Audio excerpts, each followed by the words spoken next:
Bonjour à tous, c'est Mika de Webethic.be, le projet conjoint de la Ligue des familles et de Child Focus pour un Internet plus sûr. Avec la crise sanitaire que nous vivons actuellement, le secret de Saint-Nicolas est peut-être en danger. Comment, me direz-vous? Je vous explique ça immédiatement. Avec la situation actuelle, les écoles ont dû s'adapter et de nombreuses plateformes numériques permettant aux jeunes et aux enfants de suivre leur scolarité à distance et de faire leurs devoirs ont vu le jour. C'est une bonne chose d'amener le numérique à l'école, mais attention, quelques règles de précaution sont à suivre. Cet enseignement hybride amène au moins un constat. Eh oui, toutes les familles ne disposent pas d'un PC par personne. Il faut donc partager ces machines. On apprend aux enfants à partager leurs jouets, les grands doivent le faire aussi. Mais attention, partager un objet connecté n'est pas aussi anodin que ça. En effet, les grandes industries du web font en sorte que votre expérience sur Internet soit la plus personnalisée possible. C'est ce qu'on appelle la publicité comportementale. Des moteurs de recherche comme Google analysent et structurent le moindre de vos clics afin d'adapter votre expérience et évidemment de vous faire de la publicité. Ainsi, le contenu proposé lors de vos différentes recherches sera directement influencé par votre consommation d'Internet. Par exemple, rechercher après un voyage sur Booking va générer une série de publicités concernant des hôtels et des voyages et justement la destination que vous cherchiez sur vos différents fils d'actualité via les réseaux sociaux. Dans le cadre d'une recherche sur un voyage, c'est peut-être pas très grave, le risque au niveau du contenu proposé étant relativement limité. Néanmoins, en cette période d'isolement et de confinement social, nous réalisons peut-être des recherches sur Internet qui sont différentes et qui pourraient amener un lot de publicité et de publications nettement moins adaptés aux enfants.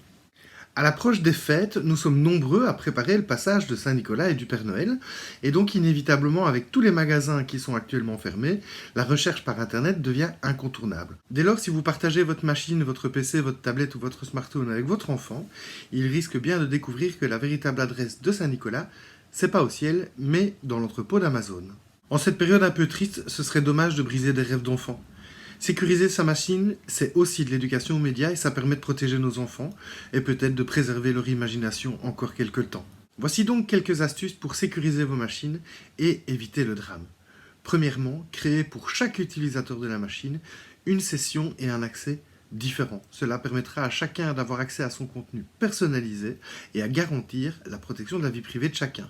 Deuxièmement, pensez à vous déconnecter de vos différents comptes et vos différentes applications. Ça permet de 1 d'éviter que quelqu'un d'autre ait accès à vos informations et ça permet également de limiter le tracking que Google fait au niveau de vos comportements sur le net et donc de moins cibler les publicités.